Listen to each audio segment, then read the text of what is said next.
May 19th, 2020. My name is Brandon Robertson, for those that don't know.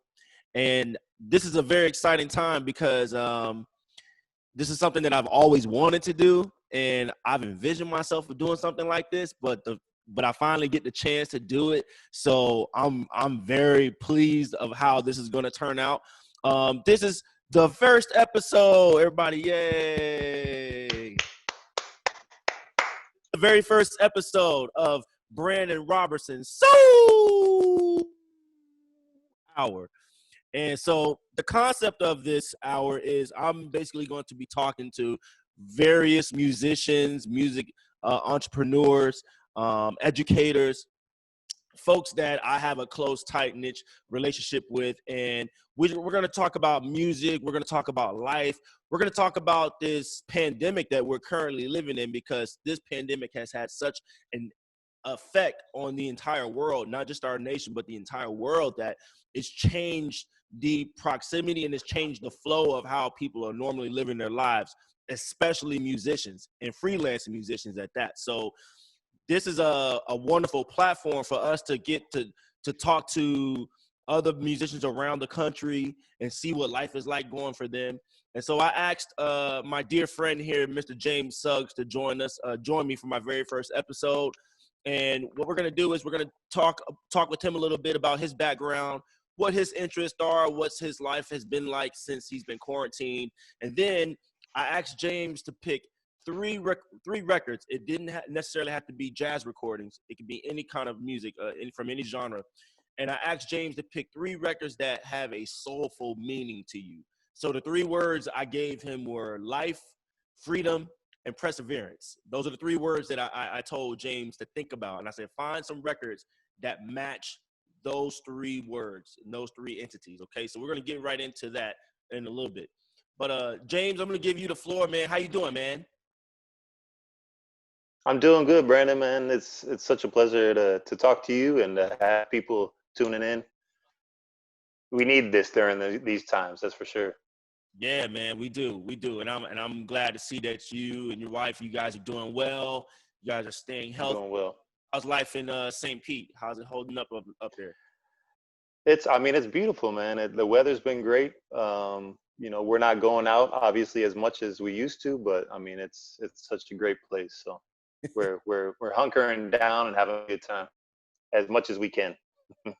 It's funny, man. You're near the beach, and you would think that folks who live near the coast would always be at the beach. And that's not always the case.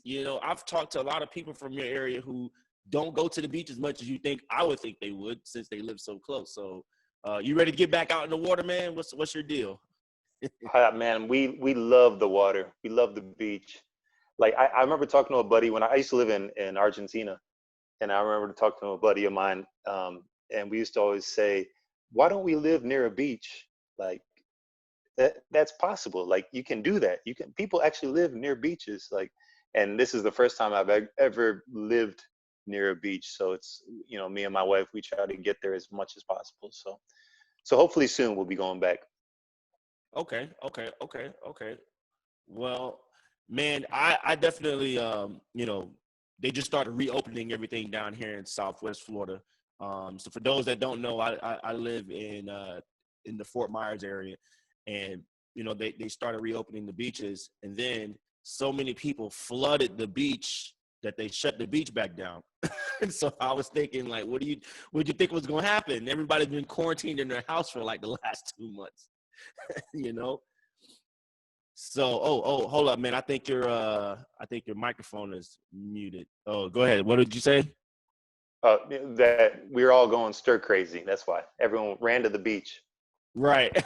The thing is, you guys find, like we found those little secluded corners, that no one really goes to. So those are the special spots, that no one really knows about, hopefully.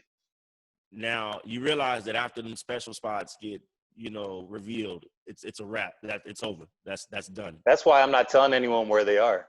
I was trying to get it out of you, and then you held back. So James, man, so my viewers, because you and I, we play together a lot. You know, we've made a lot of great music together. You're even featured on my album, you know, based on a true story. Go check that out. Go check it out. It's awesome. But you know, James, I want to let the viewers know a little bit about you. So I know you're originally from Harrisburg, Pennsylvania. Shout out PA. What was life like living up in the Northeast?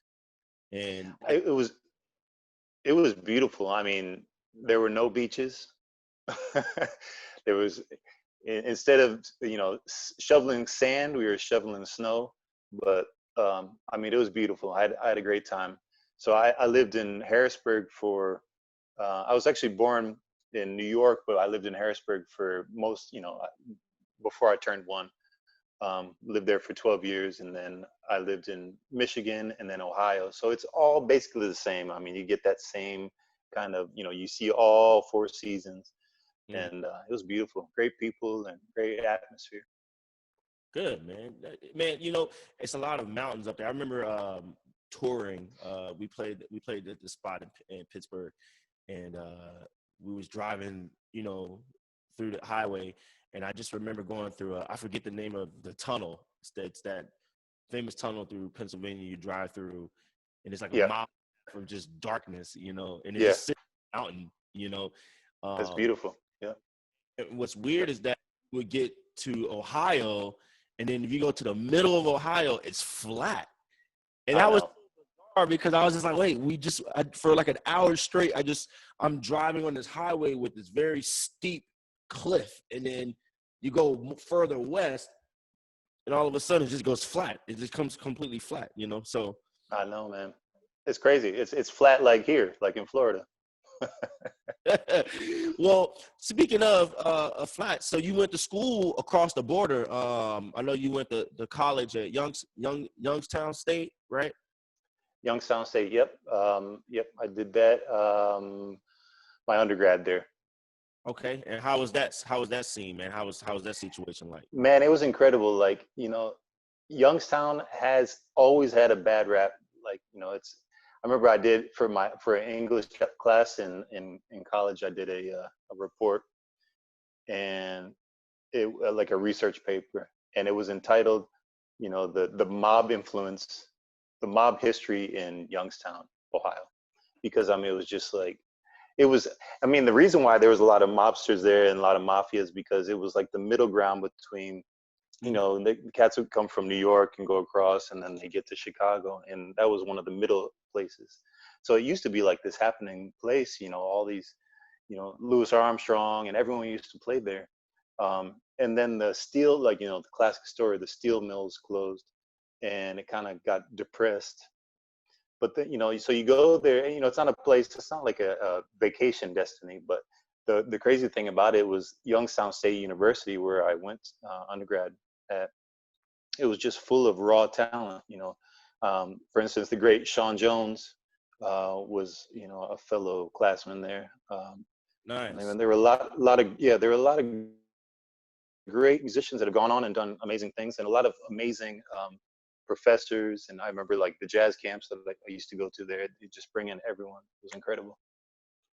Man, I teach music appreciation, and I remember there's a section in the book that we talked about the earlier influence of jazz music in the 1920s and 30s. And I was telling my class, I said, you know, what was crazy back then was Art Tatum, you know, who's an Ohio native. Art Tatum, I believe he's from Toledo. And he was working at this juke joint. You know, that's what they used to call them back then, the juke joints.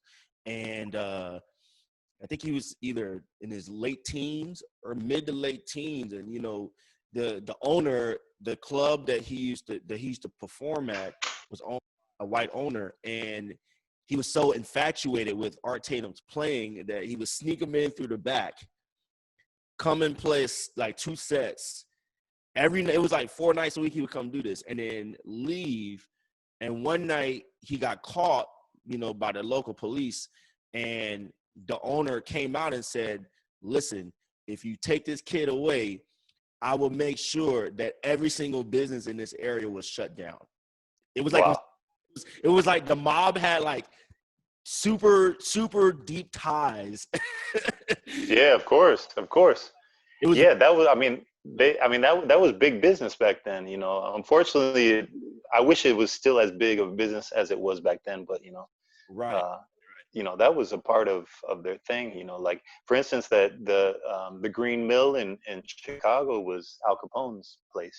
Like Mhm. they still, you can go on the tour tunnels, the tunnel tours, where you go down and you see, where he would escape if need be. But Right. yeah, man, it was, yeah. And let me just pick your brain a little bit, just to kind of go. Ohio has such a unique scene. I've played in Akron. I've played at Nighttown in Cleveland, Yeah. and just Ohio musicians, man, are very, to me, very melodic, and the music has depth. Like the players, they have a lot of depth to their playing. The locals that live in those areas really have had a thriving and a huge impact on the youth. And Mm. so, how do you feel in this state, this current state that we're in right now with the coronavirus, and how is it affecting your area right now where you're living up in St. Pete in the Pinellas County area? Well, I think it's the same all around for most people, most musicians, especially. That we're out of work, generally speaking. And now, little by little, as places are opening up. First it was 25% capacity, and now I think yesterday they did 50% capacity. Mm-hmm. But I was talking to a friend yesterday, and he was saying, that his group that usually plays at a spot in Tampa, now can't play as a group. They have to limit. So that means just one piano player or one guitar player, or. So I'm seeing that like on the beaches. They want to bring people in little by little, and they want to bring musicians in by little by little. Um, so I think that's what they're doing, which is hard for someone like a trumpet player like myself, because I never play with tracks. I know some cats do that, but I really never play solo. So I'm still waiting for to enter the scene again. So yeah, there's been obviously a big change, um, big break for us, I think, Yeah, and from playing. I was thinking too, with us not having the face-to-face interaction and kind of doing things a lot more remotely online, it changes the interpersonal dynamic between human beings. Like with Mm. practicing social distancing, I had this. I was telling my wife about this a while back. I was telling her how musicians were already doing social distancing before this happened because we're always on the road. We're gigging a lot. We spend hours practicing. We're writing. We're composing. We're Yeah, arranging. We're orchestrating our concerts and our shows. The logistics on the behind the scenes, et cetera, right? And then yeah, when yeah, that forced every musician to do a 180 and really be there. Like you can't go anywhere. You're stuck. So you can either go crazy because you're just not used to staying still for, X amount of time, or you can really do some self-evaluation and come to terms that, okay, this is where we are right now. Am I going to make the best of my situation or just let it be? So, yeah. I think you're exactly right. There's a lot of evaluation, self-evaluation, and every kind of evaluation. Yeah, we spend a lot of lonely days and nights on the road, driving from gig to gig, mhm. um, and in the practice room, like you said. But also, we spend a lot of time on stage with other musicians who we desperately love, and also playing for real live people that can give us a hug after the gig or shake our hands, and Exactly. those things mean a lot for us. And so not having that, yes, we can kind of focus on the other part, which is good once in a while, but we still need that balance that we're used to, I think. Hmm. And so just to kind of go to another area here. Um, when you think about when you think about music and how music gets us through certain crises in our lives, you know, I had asked you to pick 3 recordings, okay? Mm-hmm. And I want people to understand that, you know, at the end of the day, we're all human beings. And if we understand each other's thought process and how we feel about things, it'll make people be a little more compassionate about crisis and pandemics and a lot of worldly events that might put fear into people. And the news station down here in my area, they use this tagline of fear, facts, not fear, you know? Mm. So if I'm providing you facts, there's nothing for you to be afraid of. But if you are unaware of the facts, then you have words, you know what I'm saying? And so I asked you to send me 3 records, and the 3 recordings that James had originally sent me were 3 very different recordings. One was Donny Hathaway's Someday We'll All Be Free from the album Extension of a Man. That record, I listened to a little bit of that record last night. That record is killing. I didn't know Stanley Clark's on there, man. He was young. He was real young. He's I think he plays on 1 or 2 of the tracks on that album. I think Maurice White's brother is on there. What's his name? Fred White. I think he's on. Hubert Laws is on there. So he got some cats on there, man.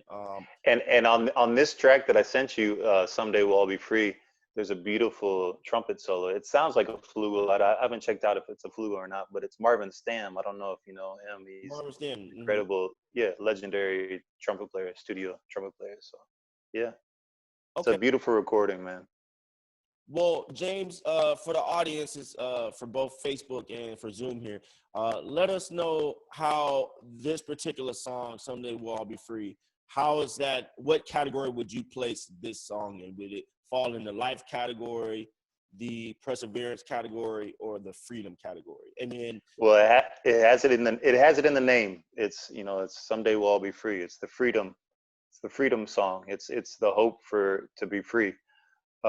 And it's interesting, I've heard stories and read some about Donny Hathaway. I mean, he died young from suicide, and he was dealing with his own demons, and people wouldn't hold back talking about that, but they also wouldn't hold back talking about what a beautiful person he was, and obviously an incredible musician, and also being an African American in that time. He was dealing with his own added issues. So I think he wrote this song, and it just ended up being just like, I think, one of his best songs that he did and performed.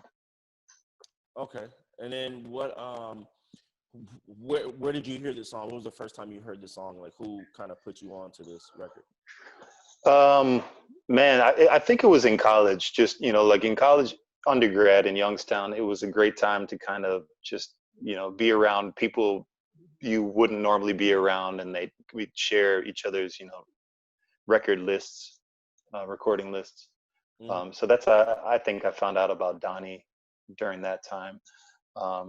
And yeah, I mean, like I said, he died young, so there isn't that much, but there is a lot for such a young musician. So I kind of dove, head first into all of his music. And this stuck out as one of his best for me. Okay. Well, how about this, man? Can you play a little bit of the recording for the audience? So everybody that's listening, if there is some kind of lag or such, forgive. We were trying to figure it out earlier, but with technology, you kind of have to make do with what you have and tweak it. So, but I think this will work, and I think it'll cut through clearly. But James is going to just play a little bit of it, and then James, I just want you to kind of do a reflection on how this song fits into what we're currently dealing with right now in today's. All right.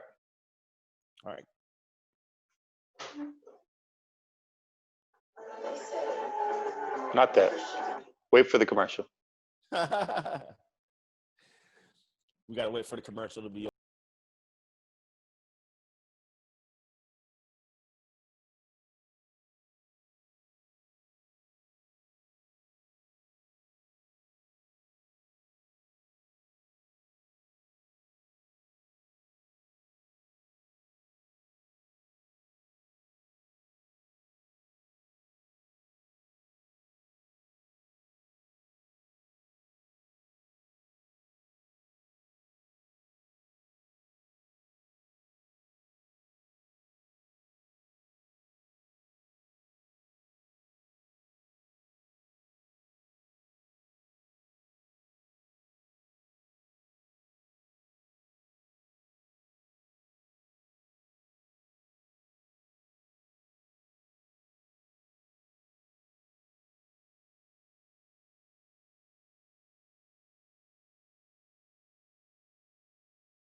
Yeah, man, I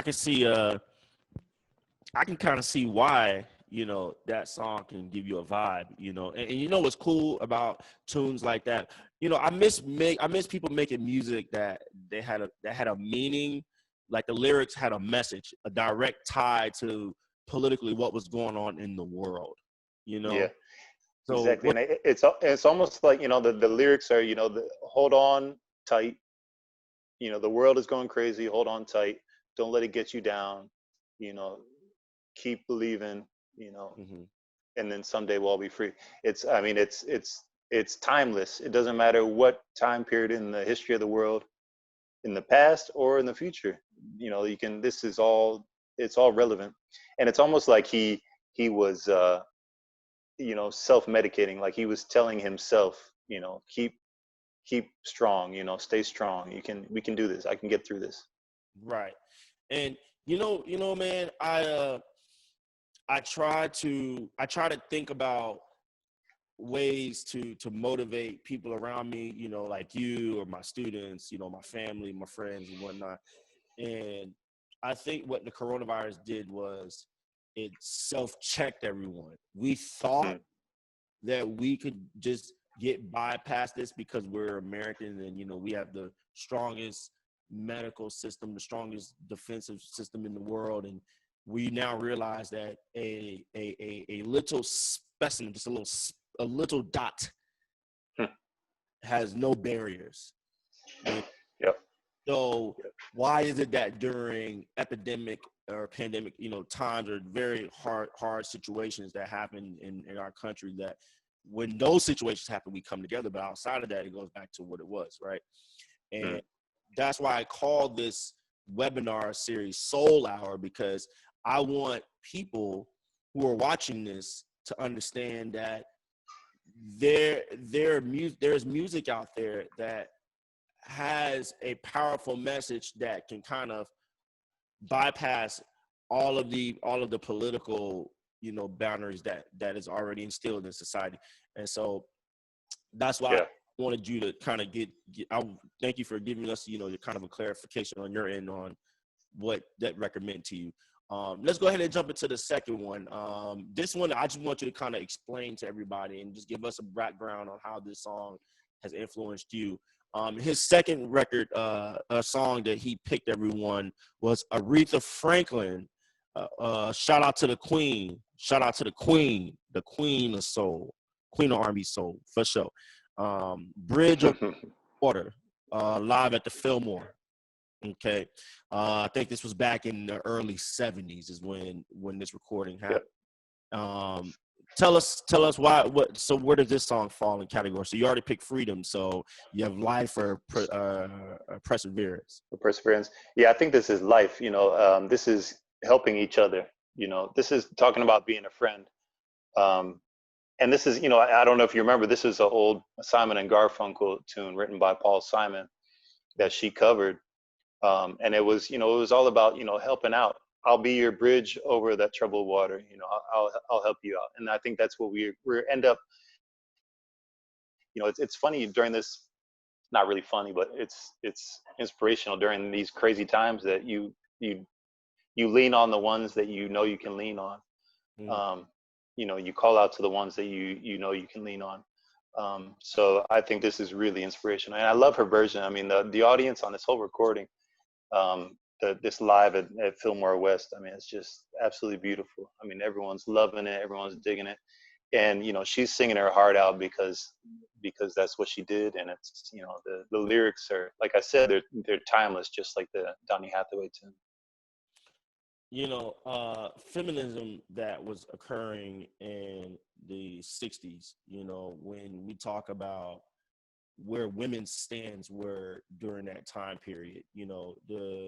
They they took upon these diminutive names, like the Bobettes, the Charlottes, you know, Hmm. Supremes, these names where you were stripped of an identity, but you were deemed as a whole. So you weren't Yeah, you weren't included either. yeah, that's And, true. Yeah. yeah, and what someone like Aretha Franklin did was take the and I want to say this very respectfully, and I know people are going to see that and like, what? But just hear me out. Nicki Minaj, right? She, I think, at some point surpassed one of Aretha Franklin's like albums, even though Amazing Grace is probably still the highest selling gospel record ever. Like I don't think no one has topped that.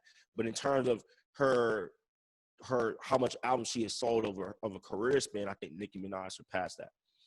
And Nicki Minaj did was redefine what this current generation of how women are being viewed in the industry, and she spearheaded that. I'm not saying she was the one that started it or the direct prodigy of that. It's just that she took off during the time when she started out with that scenario. So Aretha Franklin, when she came out, the music that she was, she was singing about, especially when she did Respect. And the crazy thing about the song Respect was that Otis Redding wrote that song. And, Otis Redding had same situation happened with Donny Hathaway. I think he passed away before, I think, Sitting at the Dock of the Bay came out, or I think right after it came out. And so many people thought that Aretha's version of when she sung Respect, if you would have known that a man wrote that, and I'm pretty sure that if you look at the lyrics, if a man were to sing that, it would not have the same effect as how she presented it in that time space. So and he did sing it before her, and it didn't get the same reception at all, until she took it, and then everything changed. Yep. And so many people have said that they're like, "Oh, Aretha Franklin wrote Respect." She did not. She did not. She, in a way, she rewrote it. She rewrote it. Yeah, that's like when Coltrane did the remaking of My Favorite Things, from The Sound of Music, or when Miles Davis did the remake, a derivative of Human Nature. Like there's classics that people have redeemed and remade on their own terms and has flipped it. And I think Aretha, even this version, Bridge on the Troubled Water, I mean, that's such a popular song, for her to do what she did on that and really captured the sound of what was going on. I think that's what you were trying to imply, right, with what we're dealing with right now. Is that song kind of captures what we're dealing with in the state of America. Exactly, yeah. Exactly. Okay. Definitely. Right, well, let's jump into the last one here, and then I want to kind of get more into your record and, kind of see where you are in the quarantine life. Once again, everybody, this is Brandon Robertson Soul Hour. This is the first episode. I want to thank you all for chiming in. For those of you who are watching on Facebook, and we have some viewers here on Zoom that are watching it as well. I want to also give a special shout out to my special guest, Mr. James Suggs, for doing this for me. Next week, I have another special guest, which I'll introduce that person at the end of this broadcast. But I just wanted to take the time out to thank you all for tuning in and supporting, and please help me support this web series and keep it going. I want to continue this and so forth. All right. So James, the very last one, I'm going to let you take it away. And this one obviously will fall under the category of perseverance. Introduce to the people this last record. Tell us what inspired you. I would take a guess. Maybe the horn section inspired you. But man, that horn section is so good, man. First of all, for the listeners and viewers, this is Curtis Mayfield, and all of his bands were just incredible. I mean, every bit of it, and the horns were always top notch. It's one of those horn sections that no one ever talks about, but I mean, as soon as you hear it, you start bobbing your head, Yeah. So this is his classic "Move On Up" that was on his debut CD or album, I should say, in '71. And like I was saying about Donny Hathaway and Aretha Franklin, it was back in the day when it was even more poignant to talk about how we need to keep our head up, we need to keep striving, going for the goal, and not succumb to the injustices, whatever. to the the problems in the world, as far as racism and things of that concern. So this is Move On Up. Should I play a little or not? Yeah, play a little, man. The people got to understand that horn line. When you hear that horn line at the beginning, that's it. That's a wrap. That's it. Yeah, that's it.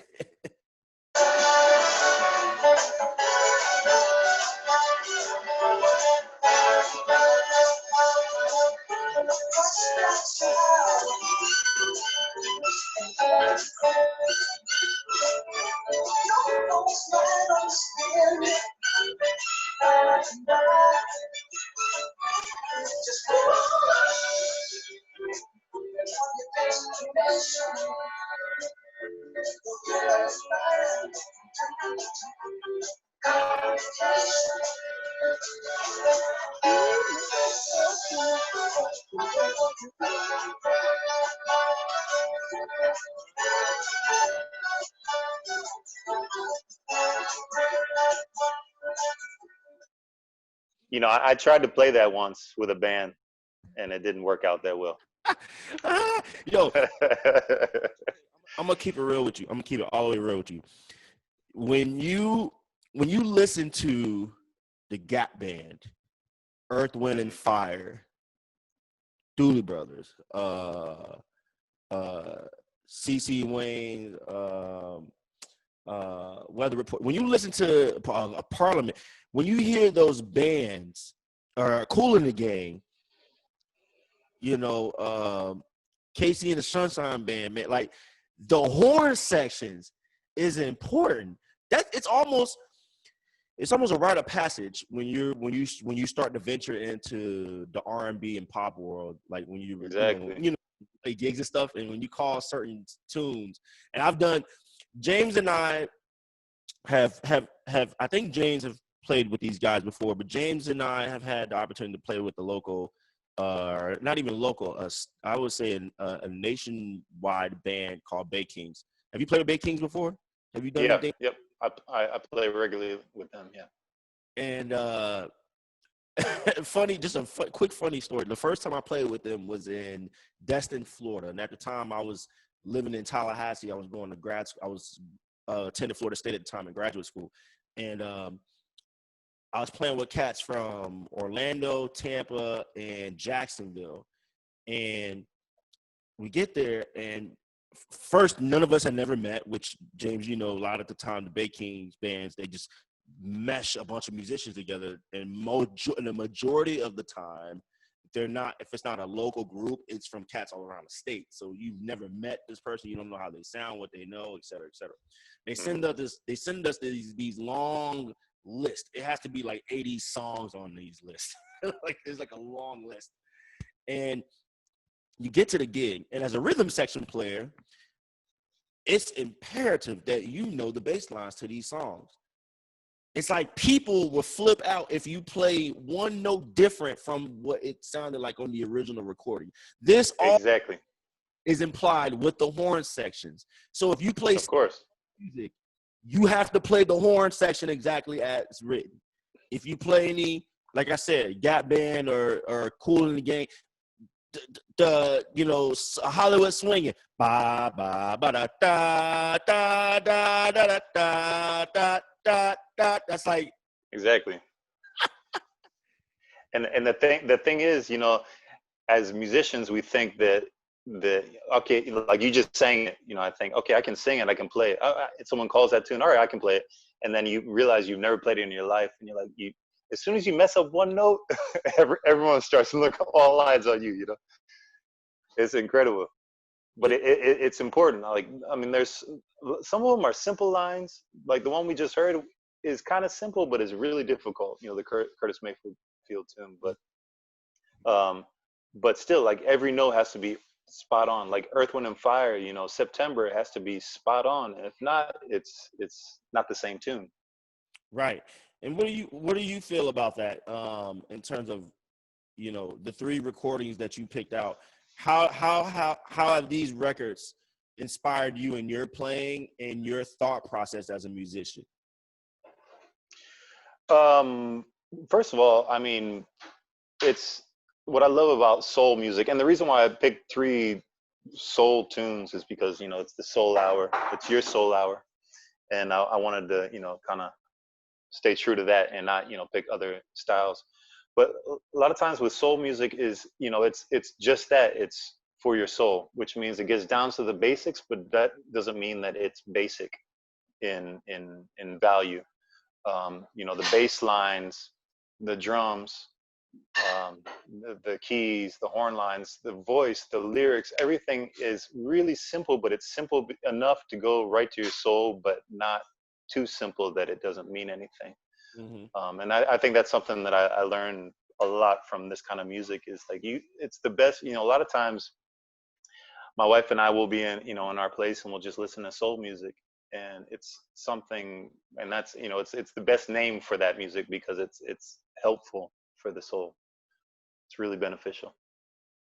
Okay, let's play a little game real quick. I'm gonna give you a couple of words, and you tell me the first thing that comes to mind. The very first, Uh-oh. it could be an object, a person, a place, you know, whatever. Okay, so Yeah. the first word is love. Music. Okay, food. Sustenance. That's a good one. Now, for the people who don't know, what do you mean by that?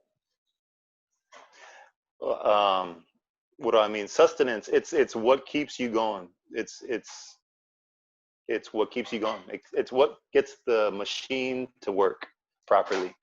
Without that, it will work. It won't function. Sustenance. Okay, so then the Sustenance. food that you prefer to keep you going is what? Just curious. Specifically, Specific. I don't know, man. You know, like, you know, the great thing about one of the few great things about, you know, being quarantined and all this is that, you know, I'm really working on my cooking, so I'm getting adventurous. So I'm getting into like seafood much more and cooking fish and, you know, things like that, vegetables. So just like healthy, nutritious food. You know, not so much heavy and fatty foods.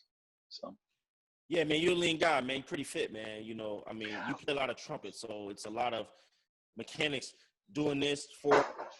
I'm pretty sure that helps. it does, but you know, like also these days I haven't been as active as, you know, as I would have been, and I'm sure, you know, most people are in the same boat. So it's good to kind of, you know, keep everything in perspective and not just, you know, like it would be so easy to just sit on my couch and eat potato chips, you know, fried chicken, which I would love to do, but you know, it's all about, I think it's all about a balance of everything. Okay, last word, sports. Um, Energy. Energy. We definitely Yeah. need a lot of that, especially as musicians. And we burn through a lot of calories, so the eating part, the sustenance is very important as well. See how I threw that in there? Ah. Good. You brought it all back. Well, tell me this, man. I want to ask you some questions real quick about the record. Mhm. You're gonna hear me now. Is that a statement or is that like a rhetorical statement? Like what's the meaning behind the album title? That was originally the idea of Houston Person, the my producer and the saxophone player on the recording and legendary, you know, jazz musician. And he came up with not only the name, but, you know, that the title track. He wanted me to play that tune, which I played by myself, solo trumpet in that amazing, beautiful studio. And um, and so that was all of his idea. He kind of threw me into that situation, which is something I probably wouldn't have done on my own because it's a little more ambitious than I usually am naturally. But you know, after him explaining it, it kind of made sense that, you know, this is my debut recording, and it's not just like, hey, by the way, hey, I'm here. You know, he wanted me to say, hey, I'm here. You're gonna hear from me. And the lyrics to that tune is just incredible. So I it was under his advice, and I took it, and I think, and I like it. How was it working with Lafayette Harris and Peter Washington and Lewis Nash? You know, that's that prolific, legendary trio. You know, I mean, you got a heck of a rhythm section there. Yeah, and also that was thanks to Houston. He put them together. You know, those are his number one call guys in New York.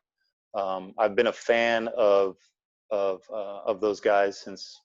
I mean, I have so many albums, you know, my collection with them on it. So I've heard them so much. I've heard their names so often. So it was a dream, man. It was crazy because, you know, the whole thing was just like in a few days. I went to New Jersey.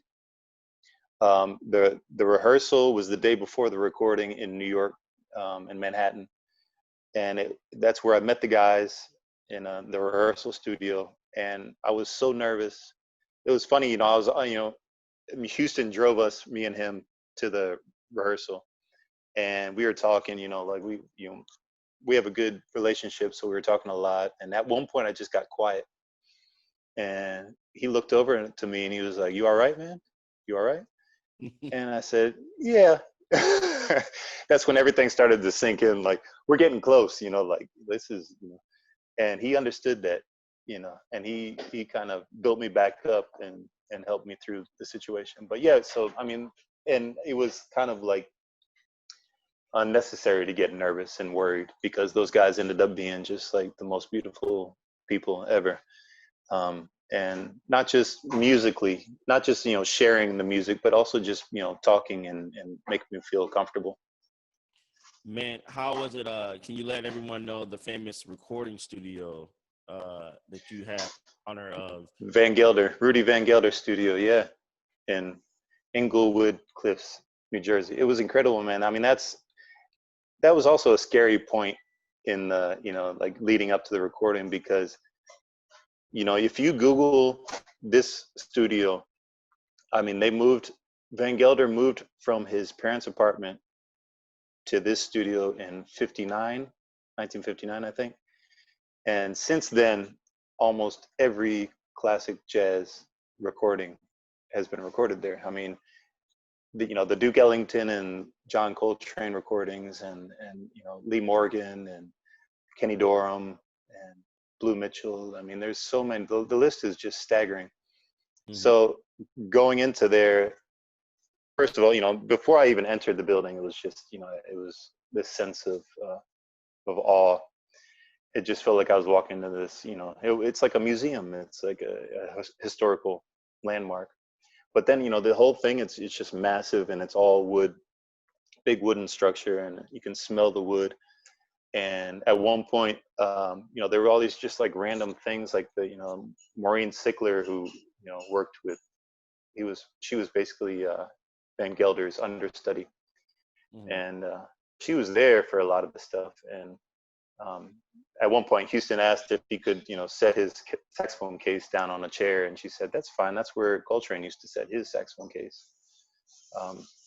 And then, yeah, and then I see every now and then, you know, I see pictures on Facebook or on, you know, online of a recording session, Coltrane sitting on the steps, or, you know, by, you know, Duke Ellington at the piano, and I realized that's where I was. I mean, that's the exact place that I was. So it's a magical place, and you can feel it. And actually, you know, you were mentioning the title track. When I recorded that, You're Gonna Hear From Me, it was just me. That was the first time it was just me playing alone in the studio, and it was like eerie, because I could feel the vibrations. I could, you know, sense the, you know, the things that had transpired through the years. I mean, it was just an amazing experience.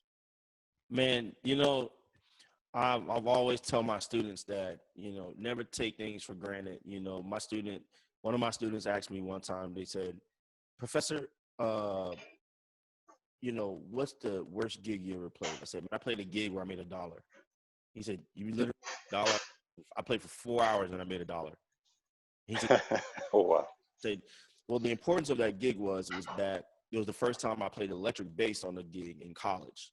So that was important to me. It went so successful that I ended up getting more gigs out of it. So I didn't necessarily lose anything in the long run. Yeah. Also, when you get and then thirdly, I got to play with George Clinton. Wow. And that's an invaluable, asset that you can't put a price on. So for you to studio in that space, even amongst the living legends that you have featured on your album, is a testament in time 10 years from now when you look back and look at your first project and go, I literally went through the same process that the great jazz musicians who are on the Blue Note did these famous recordings, and that's the unique deal. And that kind of gets me going into my next part very briefly. How has quarantine life changed your perspective musically, and how do you look at the world now as a musician, a freelance musician? And I know you do teach, you're a professor over at USF in the jazz department, but you still are a working, thriving, freelancing musician. So how has the quarantine life affected that for you? It's a different perspective that I don't think any of us were ready for, or we're still trying to grapple with.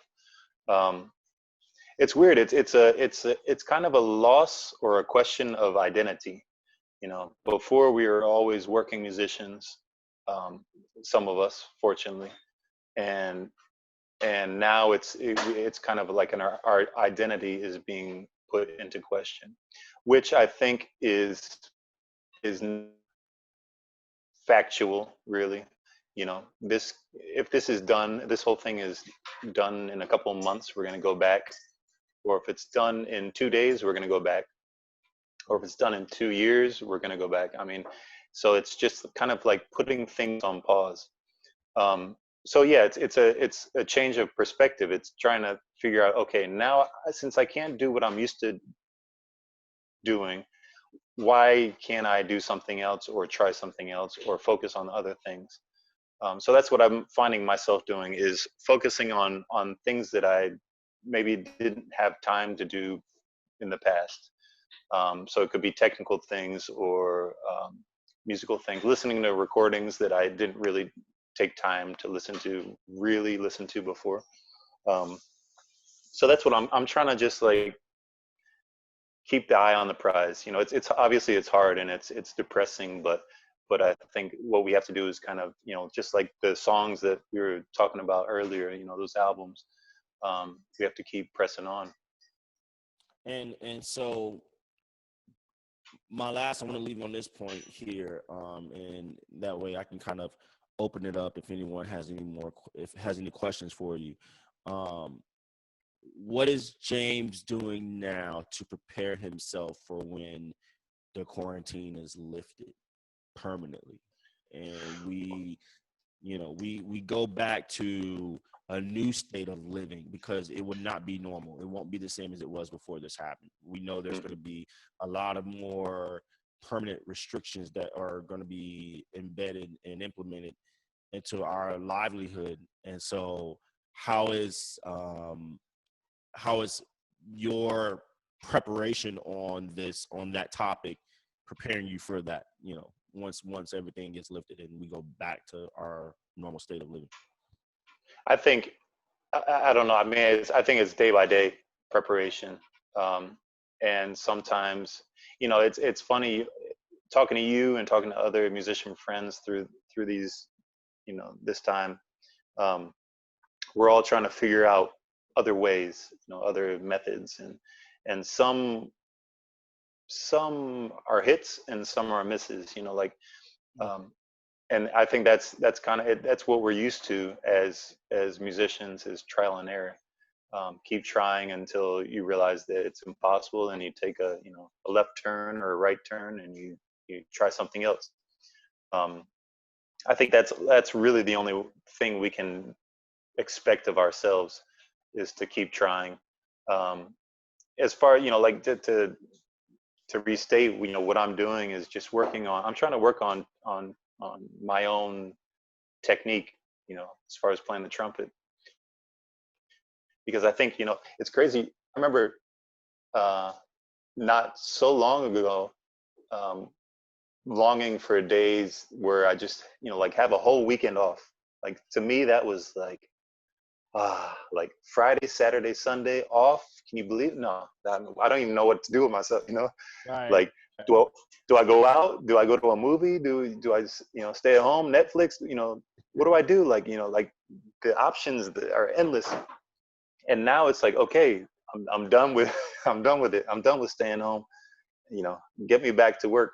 So I think now it's kind of like we're forced to deal with that time off that we always wanted to have, and now we got to figure out what to do with that time and be as productive as possible. Yeah, man. I wanted to, like I said, you know, I wanted to start this series to give myself something to do because, you know, I've been quarantined with my kids for the last month and a half, Hmm. and you know, I want to see, you know, some type of normal routine happening between myself and my peers, you know, especially, you know, me and you we had a lot of stuff lined up coming up, Yeah. and all Yeah. kind of got taken away. But at the same time though, I appreciate, you know, you doing this. I appreciate you taking the time to, you know, talk with me. I mean, me and you talk on a regular basis, but, you know, in this kind of format, in this platform, you know, I think this was very unique, especially for my listeners via Zoom and Facebook, you know, who may not know who you are, but don't get a chance to hear some things on your side. You know what I'm saying? Like, what does James usually do in his downtime? You know, or you know, what's some other music that he checks out outside of what, like I told you before, what people normally know you for. So um, I'm gonna go ahead and if we have anybody on Facebook or Zoom that would like to ask James a question, if you could do what you could do for me is type in the chat box that you'd like to speak or you have a question, and then for folks here on Zoom, I can unmute you so that way James can hear you, or you know, we can go ahead and take that off for you. So if you have any questions for James, the floor is open, or if you want to message me directly and I can ask the question for you, we can go ahead and do so now. Let's see here.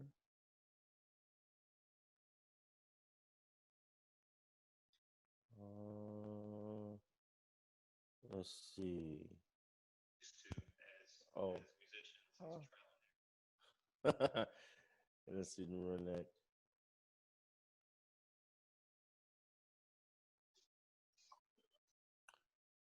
Well, I'll start off. I have a question for you, James. All right. um, Man, how was it touring at a young age, man? You've been touring since you was like 2. Basically, we moved around a lot. Yeah, man. You got your first gig when you were like 16, man, playing overseas. That's killing. Yeah, it was awesome, man. It was the Continental Singers, and it was one of those things where, you know, like someone said, "Hey, you should audition for this," and you know, there's you kind of uh, they flew us out to Ventura, California, which is one of the most beautiful places here in the States, as far as I remember. It was a while ago. And, you know, we had a camp where we learned all the music, and then we set out and we did a tour, a US tour. And then we went to Switzerland, Holland, and Germany. It was incredible, man. And, you know, being 16 and doing that, it was phenomenal. And playing for, you know, crowds that appreciated every note that you played. I mean, that was something phenomenal. When I was 16 years old, I was trying to stay out of trouble. I was getting caught up with, you know, hanging out with my friends and going to the mall, being a teenage boy, doing what teenage boys do. And had I even had the opportunity to do something like that, I think it would have changed my seriousness on the music at that age, because I didn't really start getting or taking it more serious until, like, I guess the beginning of college. Mm-hmm. Around other serious cats that were really about the music and really wanted to get better. So, Yeah. you Yeah. I mean, you're exactly right. That's what happened to me. I mean, that got me, you know, doing something I should be doing instead of doing stuff that I shouldn't have been doing. And, you know, it got me focusing on the trumpet daily, which I probably wouldn't have been doing otherwise when I was 16 years old. So it was a great experience, and it started me off on this lifestyle. Yeah, man. And I also think too. Question on. Hold on, we gotta. Let's see. I think we have a question. Somebody's asking a question. Adam, do you have a question? You have a question, Adam? No, I was just telling you that there's people asking questions on Facebook. Oh, can you let me know what questions they're asking? Because it's not. Yeah. Dan Miller is saying, please talk about the influence Houston person has had upon you as a musician and as a human being. Yeah, that's a great question. And hi to Dan. Dan Miller is an amazing trumpet player, amazing person. Yeah, Houston completely changed a lot of the way I think and approach music. I remember one specific idea that he presented was that, you know, when we were figuring out tunes to play for my album, which are a lot of classic standards and some that aren't as popular now as they were, and I try to embellish them. You know, for instance, Laura, I played Laura, and I tried to embellish it and, you know, be all cute and make it all, you know. And he stopped me in my tracks and he said, play the melody. It's the melody. So it was written for a reason. David Raxon wrote it for a reason. He didn't want you to embellish it. You know, that's not your job. So he was big on melody. He's always been a stickler for melody, and also knowing the composers' names, giving shout outs to the composers and the arrangers. He would always talk about just being true to the music and playing beautiful music and not being concerned with trying to dress it up too much, because the music can stand on its own, which I think is beautiful. And that's testament to his long success, continuing success, that, you know, that's what he does. You listen to any Houston person album. One was released last year with Ron Carter, and I mean, it's all just beautiful, timeless music and beautifully played. Cool, man. We got another question from Becky McLaughlin. She was asking, what kind of venues do you enjoy playing in the most? That's a good question. I love setting up a big concert in a theater.